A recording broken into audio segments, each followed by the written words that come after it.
Selamat pagi, saudara yang dikasihi Tuhan.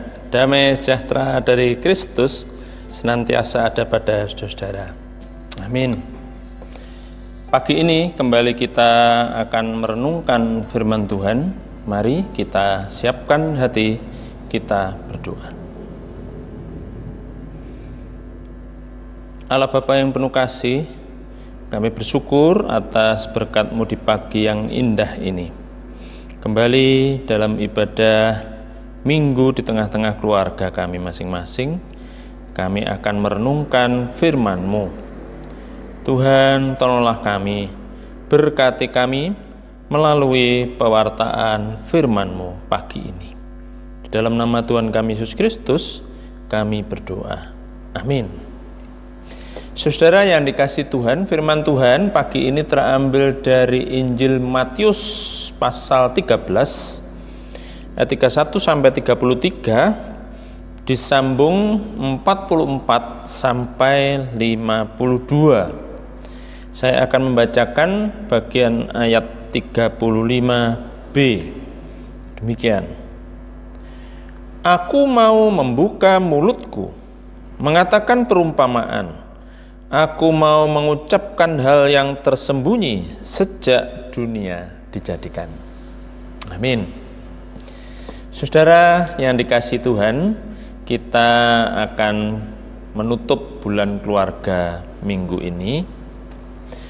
Dan keluarga yang lestari dan bahagia itu adalah dambaan setiap orang.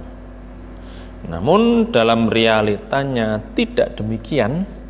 Dan Tuhan tentu sedih dan juga prihatin melihat kenyataan yang itu juga menimpa anak-anaknya. Kerajaan surga atau kerajaan Allah adalah keadaan di mana Allah meraja, Allah memerintah, seperti doa Bapa kami, datanglah kerajaan-Mu, jadilah kehendak-Mu di bumi seperti di surga. Di dalam Kristus, kerajaan Allah itu sudah datang, tetapi kesempurnaannya baru setelah kedatangan yang kedua kali nanti. Matius 25 ayat 31 dan 32. Dalam bacaan kita, dijelaskan 5 perumpamaan tentang kerajaan surga. Yang pertama, wujud kerajaan surga itu seperti sebiji sesawi. Biji yang kecil saja dan sering disepelekan atau tidak diperhatikan orang. Tetapi ketika biji itu jatuh ke tanah yang cukup air, subur, maka biji itu merekah dan akhirnya tumbuh pohon yang besar. Disitulah tempat berteduh burung, binatang, juga manusia. Lalu yang kedua, hal kerajaan surga, pengaruh dan dampaknya itu merasuk. Dikatakan seperti ragi. Walau semula sedikit, tapi yang sedikit itu bisa mengkambirkan seluruh adonan, mempunyai daya yang hebat. Yang ketiga, nilai kerajaan Allah itu sungguh amat bernilai seperti harta karun yang terpendam di ladang yang ditemukan begitu saja. Orang yang menemukan itu sadar betapa bernilainya sehingga ia menjual apapun yang dimiliki untuk memiliki harta yang tak ternilai itu, yang tadi terpendam di ladang. Yang keempat, kerajaan surga itu seperti mutiara yang indah dan mahal, di mana si pedagang memang lama mencarinya. Dan itulah kerajaan surga, dicari oleh banyak orang. Maka dikatakan dalam perumpamaan ini, ketika pedagang itu menemukannya, ia pun menjual seluruh miliknya untuk membeli mutiara tersebut. Yang kelima, kerajaan surga itu seperti pukat. Ketika ditebarkan, ia akan mendapatkan segala macam ikan. Demikianlah kerajaan Allah ini, kerajaan surga. Ditawarkan kepada siapa saja, namun kemudian dipilah-pilah, dipisah antara yang terbuka dan menerima kerajaan ada juga yang tertutup dan membuangnya.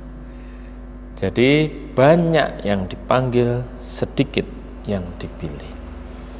Bapak Ibu Saudara yang terkasih, berbahagialah setiap keluarga yang menjadikan Kristus sebagai Tuhan dan Raja, yang perintahnya senantiasa ditaati dan dihormati.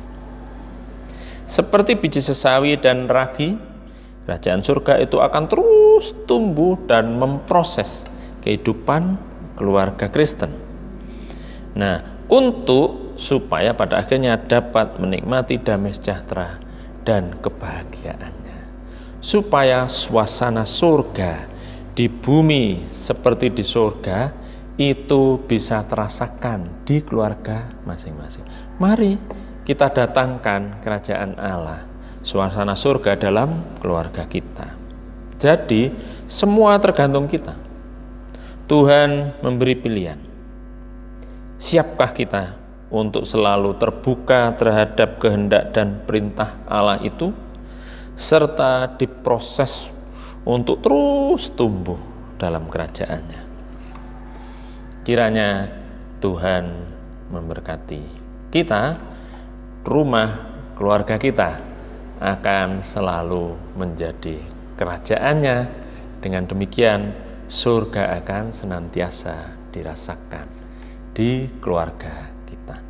Tuhan memberkati. Amin. Mari kita bersaat teduh dan berdoa.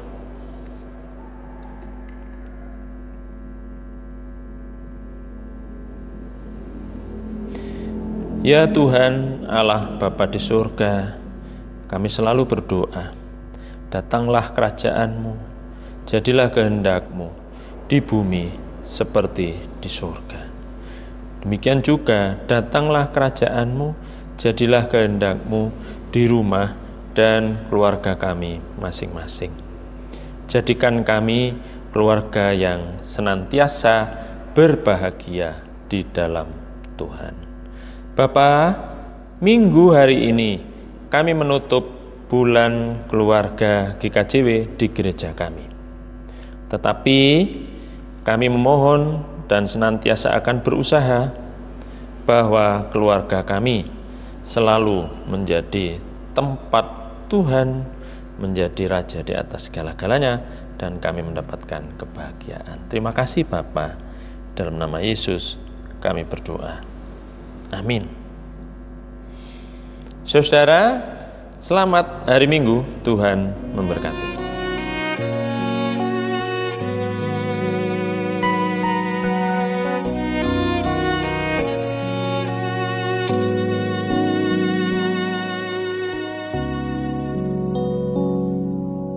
Iya.